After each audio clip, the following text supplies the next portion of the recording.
Good morning, everybody. Thanks so much for having me to come and talk about this today. I think it's a really important topic to be talking about client trust. And, often the journey for clients to be able to be part of your client base has taken quite a long time. There's a whole effort of doing outbound marketing or inbound marketing to build awareness of your product or your services. And then more often than not, there's a long client journey that happens, so a buyer's journey. And you want to make sure that the client trust itself is built as soon as they start to become aware of you. They go through the buyer's journey, and then as soon as they come on board, it's your team's job or you as an individual to be able to build and then retain that client trust throughout the time period so that they will continue to be part of your organization. I'll give a bit of an introduction about myself so you know why this is important from my perspective. My name is Sarah Broderick. I am the Chief Revenue Officer at Clinked. I have spent the past many years, so 15 years, really focused on clients. I transitioned into the software industry 5 years ago after doing my MBA at the Cambridge Judge Business School. And that was after an extensive career in the financial services space, including 10 years in private equity. What I found interestingly is that the one constant throughout my career has really been clients.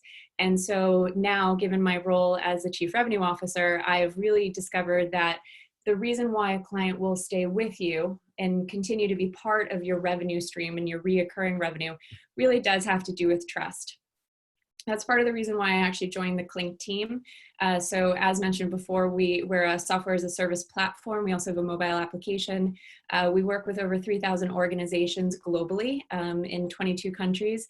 And it was really built on an idea of openness, transparency, and trust. That's how we work with all of our clients. And that's how our clients then in turn use our product to be able to talk with and work with their clients to not only build that trust once they come on board, but then to retain it during a time period of, good times and bad. And so I think uncertainty right now is a particular one that I wanted to go through with all of you. So today, what we're going to do is we are going to go through a few things. First off, we're going to talk about why leading with trust is important. Then also we're going to go into more of the Clinked story. I always think it's important to be able to, or I think the best way of learning is actually through examples and stories. So I thought we would share our Clinked story with you as to what we've been doing since March, really, to be able to continue to build as well as enforce the trust with our client base. After that, we're going to go through some of the practical steps of focus for you to be able to take into your organization and to be able to figure out how you can continue to enforce trust with your clients or potentially build with any new clients if you've had the opportunity to bring new people on board. And something to look at for what you've been doing during this time period, but then also what can you do going forward. And lastly, we'll have a Q&A session. So we'll be able to discuss quite a bit. But to get things going, I really wanted to talk about why trust is important. And I thought a good way of framing that would actually be by doing a poll. So I think we're going to try to launch a poll right now. And if you can answer this question, so as a client, so put yourself in the shoes of a client, what do you think a company considers to be the most important aspects of your relationship with them? You can answer any of the questions that are there, multiple choice. So loyalty, referrals, repeat purchases, purchasing frequency, increase in spend, or understanding my experience. So we'll let those questions come in or answers come in. Yeah, we've got a few coming in. Okay, great. It's split. It's the first time we're doing this, so we're going to see how the viewing of the polling works. Oh, it's interesting watching it live. I'll share in a second. Okay, great. Okay, ready to go? Okay, here's the results. Great. Okay, so number one, we had 64% coming in with loyalty. On a second, we had 42% coming in with understanding my experience. I think that's really interesting given that, with everything going on, that you have to be empathetic and be able to understand what someone's experiencing.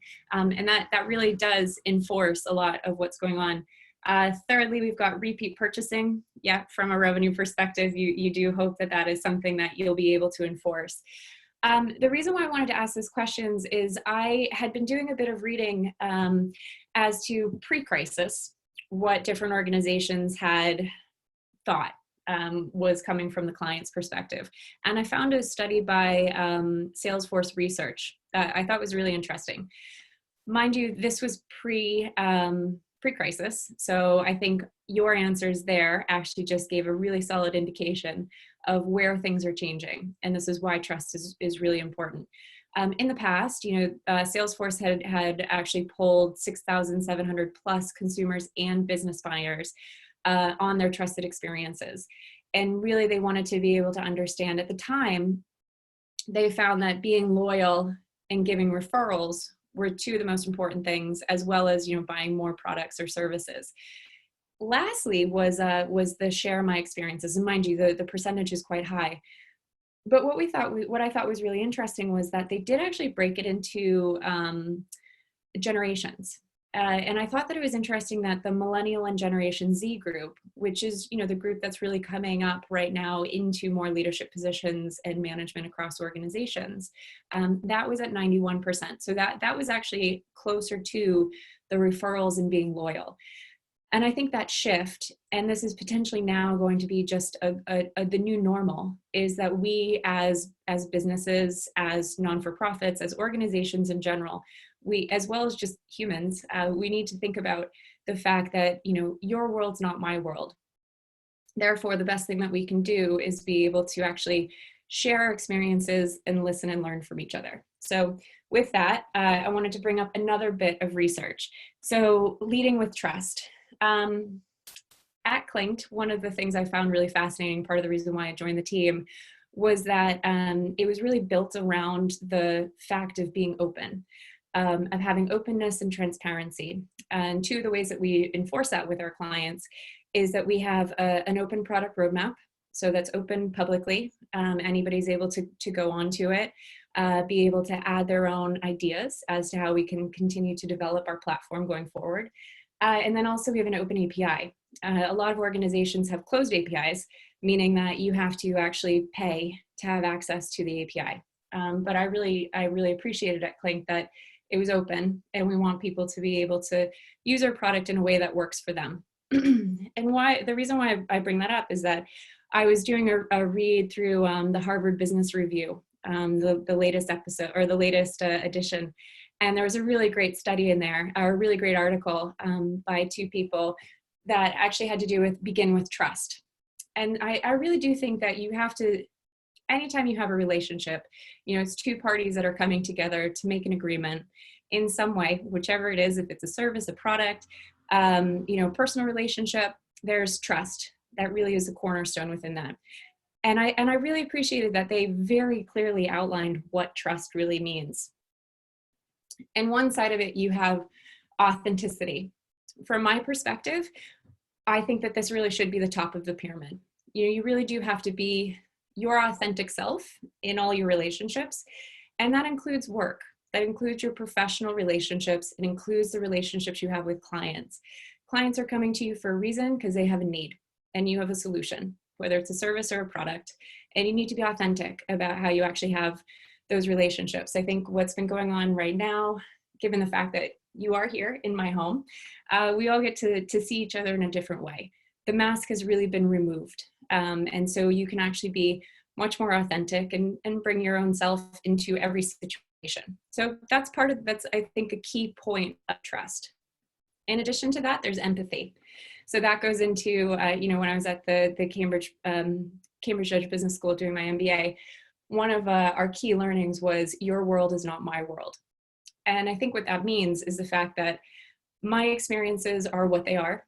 That's the way that I look at the world, is based upon a lot of different things that happen in my life. But your life is going to be different.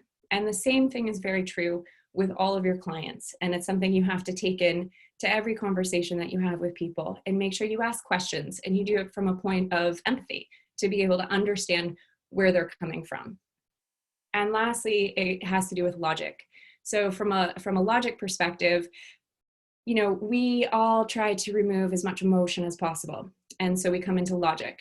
There is reasoning and there's a judgment that's being assigned to every decision that a client is making. So that's whether they are coming to work with you, using your solution or your service in some way to be able to achieve something on their side. And so that's when the need problem or the problem need question comes into play. And then lastly, it also is about they could be coming to you as a client saying, listen, I can't use the service anymore, or I can't move forward with you, or I can't take that product shipment anymore. And it's really important to discover why. It's not personal. Generally, it has to do with something, a driver that's happening on their side. And the more through your trust you can actually uncover that, the more you can uncover what you can do with them. It all seems a bit logical, right? But I just think it's an important thing to be able to highlight. Okay, so on to the next part. What I wanted to do now is go through how to build and enforce trust through a story. So that story really is ours. So at Clinked in March, this was myself and our CEO, as well as one of our clients, which is the Family Academy, the California Academy for Family Practitioners. They're a wonderful organization based in the Bay Area in California, and they are actually using Clinked to be able to work with physicians in training. So I think they have 35 medical practices or medical schools that actually have participants in their program to do a knowledge sharing on the topic of opioids. Misuse, management, et cetera, which is a really important topic in the United States and in California. So they've been using Clinked as a knowledge platform for them. So the reason why I start off this story is because this photo right here was taken on, I think it was the 10th of March. At that point in time, California had just, in Bay Area specifically, had shut down. So I walked to Shelly's office and no one was around. It was remarkable. It was the beginning of, I think a lot of the shutdowns that were happening. I think maybe Italy and Spain had just started, doing lockdowns on their side. The UK was just starting to think about it. And I found myself, I'm usually based in Cambridge, found myself on the west coast of the United States, which is my home country, but certainly not my home. And so we had to be able to figure out, how do we get back, for one? We had actually gone out for a conference which had been canceled as we were flying, which was a bit of a challenge. But we were really happy. Shelly welcomed us into her office. We had a really great conversation, which we've actually just launched as of today as a client Clinked client story. So if you're curious to hear what they're up to, you can actually navigate to our website to be able to check out that blog post and video. But what we did was, as soon as this happened, we decided to come back on the Wednesday. We were going to meet with another client on the Friday, but thought it was best to be able to come back given everything going on. So what did that mean? We decided that as soon as we came back, we needed to communicate with all of our clients. So we came up with a really solid strategy to be able to do that. We wanted to make sure that we enforce the trust, and these are probably actions a lot of you have done as well. So what we did is we put together, I drafted up our CEO letter, so a letter to all of our clients. The image you're seeing here is actually what we put on our letter. It was, I know the virus itself and the disease that is caused by the virus is a very scary thing. But what we thought we would do is put a little bit of, we didn't want to downsize the risk of it, but we did want to bring a little bit of color to it. So we had the CEO letter that went out the week after, or the week that we returned. In addition to that, everyone on our team got on the phone.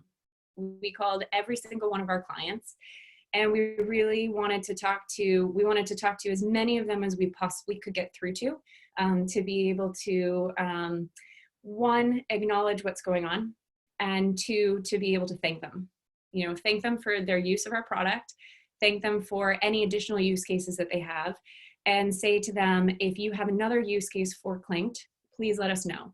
The reason why that was important is Clinked is a very flexible tool. We have organizations who are using it in various different ways. The story I just told you about Shelly. Shelly is, that's a medical practice. They are working with practitioners in training. However, we also service people in the financial services space. in the manufacturing space, in the food delivery side of things, all sorts of different use cases. Fortunately, we are in a position where our product is flexible. It actually can be utilized for teams while working remotely, and also with clients when you can't actually meet with a client in person. So for us, we really wanted to make sure that all of our clients knew that we were there, and we were happy if they had more time to work on the product, to be able to spend time with them. In addition to that, we also said, if you have another use case you'd like to explore, let us know. We'll schedule up a call. In addition to that, we actually did, for anyone we couldn't actually get on the phone with, we sent out emails that had videos in them. So it was actually us in the video saying, hello, this is us, and saying exactly the same thing. So with that, we listened, we learned, and we tried to support. Through the listening and learning, we learned that our clients wanted to have more knowledge sharing. So what we decided to do was to put together a Zoominar series. With that, this is an example of the letter we sent out to our clients announcing our first Zoominars. We call them Zoominars instead of webinars because we are hosting them on Zoom. And with this, you can see you've got me here. One of the things I wanted to do was just tell them, hey, this is us, and hopefully this plays. So give me just a moment. Hi all, it's Sara from Clinked. Hello from the comforts of my living room. Welcome to my home. Like many of you in the UK, we're in lockdown. However, so you can see I won't play the full video, but what we wanted to do was to send a personalized touch to all of our clients. As I said, to reinforce the trust, to show you're in my living room, just like you all are now, and just to, you know, humanize things. Be able to say we're in the same boat as you. We've listened to what it is that your communication has said, and so therefore we wanted to start a new Zoominar series to do a knowledge share on what we know and what we can give to them. You know, there's not much more that we can do for them in terms of providing PPE and things of that nature, but we could support the groups that are doing PPE supply. So therefore, that was very important for us. Lastly, I just wanted to say, we've really looked at reinforcing trust by sharing client stories. So one of the things that we've been doing recently is in mid-March, the other thing that we thought that we could do right away was offer our product.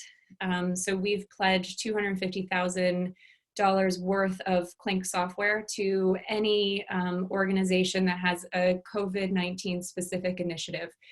So that could be medical research, that could be medical practices, so actual implementation of any kind of processes in place that help from the medical response perspective. And then lastly is on the community side of things. Just quickly, I'll share a story. We had a group out of Michigan who reached out to us who's on the community side of things. So they do grief counseling, usually for people who have recently lost someone. They reached out to us and said, we need to be able to work with our community members better and our community leads. We need a platform like yours. Could we sign up? Perfect use case. They're going to be a group that we do a client story with, similar to what we did with Shelley and the California Association of Family Practitioners that launched today. And just being able to do that is an opportunity for us to be able to share more and really to celebrate others. So with that, I wanted to give you some, you know, taking that story into account, give you some practice steps that you can do on your side, or I think this should actually say practical steps for you to be able to do. First of which is to acknowledge and thank. If you haven't gone through the process of reaching out to all of your clients to be able to say, we acknowledge what's going on, we acknowledge the challenges that are happening ahead, and we just want to thank you for working with us and thinking of us. We realize things will change going forward. So if you haven't done that yet, I highly recommend come up with your own strategy, be authentic, be empathetic, be logical, and make sure that you bring that into the equation. Lastly, or secondly, you want to listen, learn, and support during all of those calls or during those emails that you're sending out. Or if you regularly do webinars, open up the Q&A session like we're going to do at the end of this to be able to listen, learn, and support. And from that, you can then actually transition to knowledge sharing what you know best.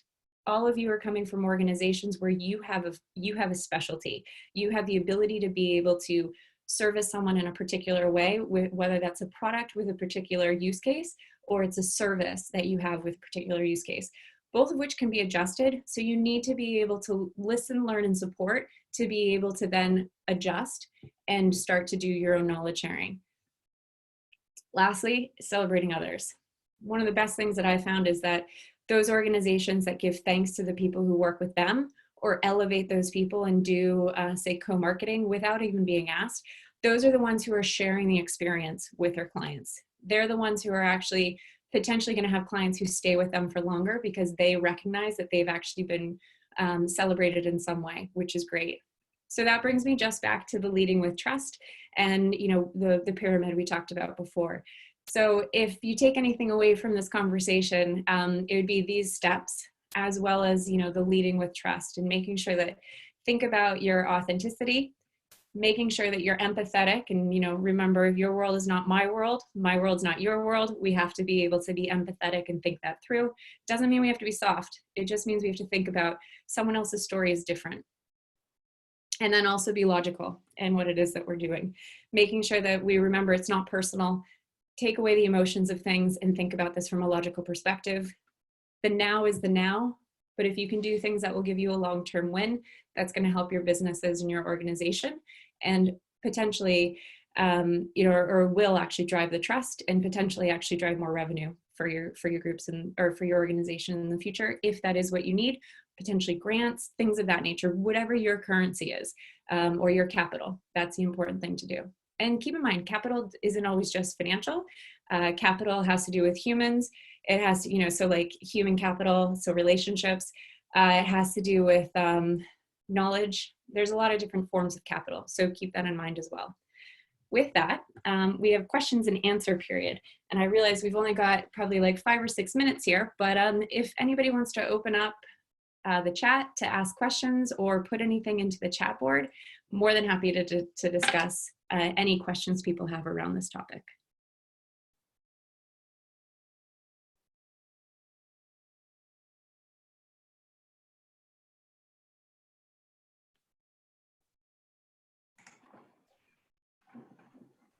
No questions? They'll all be very shy. I have a question. Okay. Oh, excuse me. It's to do with the humanizing, really, of the technology. So at the moment, we can't go out, and I guess before the old way, I'm doing the sort of inverted commas, would be to either give somebody a call where you can't see the person, or you would meet them face to face. And now suddenly we have to do everything on technology. Do you find that you have to work harder to demonstrate that you're human? Like, obviously you haven't got a corporate background, for example, on your slides at the moment. Do you think that's more important to prove your humanity? Meaning to have the corporate background? No, sorry, to show that you are a real human, and so the customer experience, they're dealing with a real person, because you can't meet them face to face. And I just wondered if people now have to work harder to prove their authenticity because you can't meet. Yeah, that's a great question. I think that I think it was easier in the past to not to sit behind a mask, and to be able to say, this is my professional setting. This is how I am as a professional of XYZ business or associated with XYZ organization. I think today, given the fact that where people are now accepting the fact that they could turn on their camera or they could turn on their microphone when they are having, say, an outreach conversation with someone for the first time. Similar to, you know, if you're going to grab a coffee with someone in the past, you would, you know, share a cup of coffee and you'd be able to speak with people across the couch or, you know, across the table. I think today there is the opportunity, it's easier for me at least, to be able to turn on that webcam and be able to have the chat. I don't personally find it hard. I think that it's just because I am trying to be more transparent. I'm trying to be more open. And I think having the background, as you just mentioned a moment ago, allows you the ability to say, you know, welcome. You wouldn't otherwise know who I am and what I stand for. But now you do. And you can always change little things in your background as well to actually, you know, bring a little bit more of your personality, which I think is a good thing. Yeah, I think we've definitely had a lot that's come aboard on that side of things. You saw in that video chat that the video I put up before. we actually had a huge response to that. We had more, it was a higher open rate and higher click-through rate than we had ever had on a single email, which was great. Okay, there's one question that came through. So how do you balance the need to build trust with a customer who's being very hard-nosed and asking for a suspension of contract due to the current circumstances? Yeah, so in that side, we've had the same question that's come up. So I've actually been on other webinars where the person has actually clearly said the advice to everyone was, and I'm in the software business, so I'm going to say it from a software perspective. If you have a software product right now, call all of your software providers and ask them for a discount. I personally think that that was a bit rude for that individual to actually recommend that to all the marketers and salespeople out there, because I didn't think that that was actually a very authentic way of acting. With the question that you have, I think the suspension of the contract, you have to think about it in the long term. In the long term, how long have they been a client of yours, and how long do you think they will continue to be a client? So really, what's their lifetime value?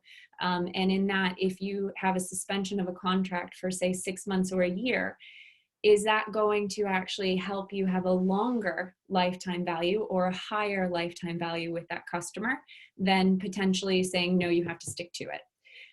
We have been giving suspensions or payment holidays for our clients. What we've decided to do is say, you can continue to use the product in the interim period. We'll agree to it for a certain time period, say 6 months. After that 6 months or 3 months or whatever it's been negotiated with us, based upon what they've come to us from a logical perspective, we will then extend it. On your side, I think it really does have to do with what is the end goal, what's the financial implications for you, and then also what's that future lifetime value of that customer. I hope that helped.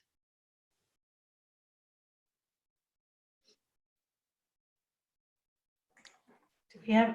Oh, we do have another question. Okay. Yeah. So, okay. In this case, it's coming from an educational perspective. How do we market this when we don't know exactly in what format or form it will be delivered? Great question. I think in the case of education, and particularly this is posted to everybody, so this is with the University of Cambridge. People come to the University of Cambridge, I did at least, for a few different purposes. And I did actually I did the MBA program there. So I came because I wanted to extend my knowledge, extend my network, and I did physically want to actually be in the UK. So that was one component.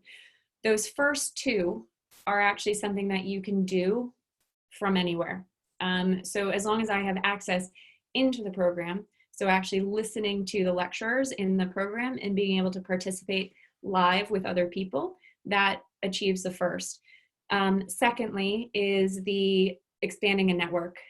I have to say that I wish that when I was in the MBA program, we had a bit more of the ability to be able to interact with my 140 some odd people on a more regular basis. It was very difficult because we physically had to do it, whereas now you have the ability to open it up, and it's more of a democratic ability to be able to interact with people in a much potentially stronger and deeper way. I know going to the pub and having a drink with someone is a great way to get to know them really strongly, but also there's the other side of it, which is expanding it out. So I think if you go on those two specifically, those are things that you can do from anywhere.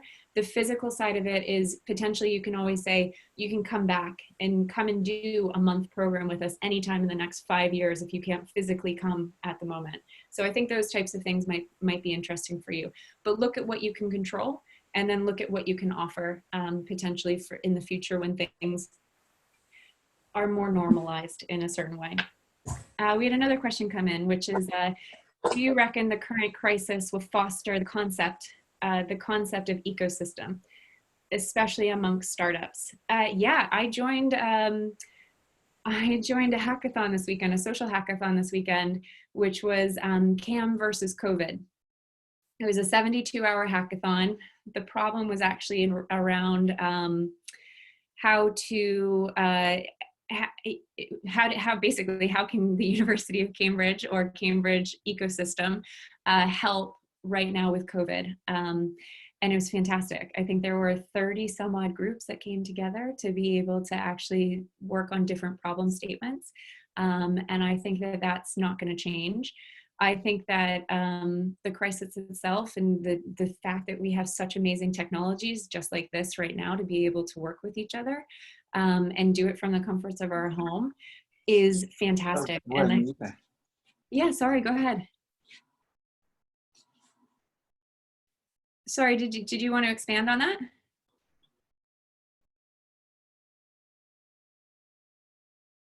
Okay, don't worry. Hopefully that helped. I agree with you. I think it is gonna definitely foster more on the ecosystem side of things. I think people are more used to tapping into groups rather than tapping into groups digitally, as opposed to having to physically be somewhere to be part of it, which is great. It democratizes things. Another question, will an entrepreneurial team be able to raise equity cash from angels without meeting them? Well, I think if I was in a position, so I was in private equity for 10 years. I did work with institutional investors for 6 of those years, and I had 100 different organizations that I worked with. I did not actually physically have to meet with any of them to be part of it, but that wasn't through the fundraising process. In the fundraising process there, our CEO, COO, and a few other people did physically need to go and meet with them. And then of the ones that we hadn't had past investments through, they had come in to see us. So part of that side of things, now switching into the entrepreneurial side of things, investors do want to meet people. They do want to know who's there. But what you and I are doing right now, what we're all doing right now, is meeting each other. You can see me, you can see my house, you can see that I'm a real person. If I had the door open, you could meet the rest of my family. And I think that's actually a better way of meeting people than coming in to say like going into a coffee shop and meeting someone.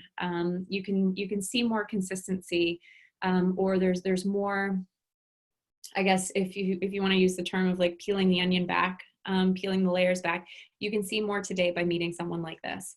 I don't think that you can hide as much today this way as opposed to potentially meeting someone in a conference room or in a coffee shop. So I think there's a way to do it. I just think that the challenge in what you're asking is, are the angels switching? Are the angels actually getting into a position where they need to be different? I did join a VC conversation last week talking about that exactly with 3 people who are considered venture capitalists. They still, one of the 3 said, no, I physically want to meet people, which I think is a bit short-sighted. And I think that that's, yeah, unfortunately not something that's going on these days. So yeah, let's see, that individual just asked an additional one, which is how important is the rest of body language? Body language is important. You can see right now, I'm actually trying to look at the camera. If you saw my privacy screen, I actually have a little heart that's on the screen itself. And it's just a reminder that I can't see all of you, but I know I'm talking to a camera. The other thing that I've been doing, and I said this just the other day, was if you need to be able to talk with someone, you can put little things like this up to it. So if you can't physically see them, like I have a screen up right now, you can actually pretend to be talking to the duck. It's a bit of a challenge, but it is a great way to be able to do some things. There was another question that came up that said, many clients are risk adverse right now and are reluctant to commit to new business. Do you think there are ways to use to go against potential clients' concerns and reduce the risk they would take in starting a new business relationship? That is a great question. On our side, we have had to pause some of our new business activities, but that's specifically from an outbound perspective. From an inbound perspective, we still have clients who are coming on board. We've actually had a handful of new clients that have come on board since March, which has been great. The way that we've been able to do that is we've been able to confirm their trust or build the trust with them through our knowledge sharing. So I think there's a few things that you can do. I think you have to take stock on what is your knowledge and what is the solution that you can provide to them today. And then you've got on the client side, what is their problem and what is their need? How do the two match up? and what's your longer term gain to get them on board. Could you potentially do, say, a few week, what's it called, like a partnership or pilot to be able to get them on board, to get comfortable with your services. And then after that, say a few weeks or a month, say, okay, now we've been working together over this time period. I, in good trust, have worked with you so that you can understand what's going on with me. In your trust side of things now, can you commit to the other side of it? So hopefully that helps give you a little bit of an idea as to potential ways you can do it. Also, in regards to reducing the risk, I think that does a lot where you can actually show them the service. But given what I just suggested, which was a service, on the product side, it might be a slightly different conversation. But please reach out to me via LinkedIn. I'd really like to chat about that a bit further. It'd be a good conversation actually for me as well. Other than that, does anyone else have any additional questions?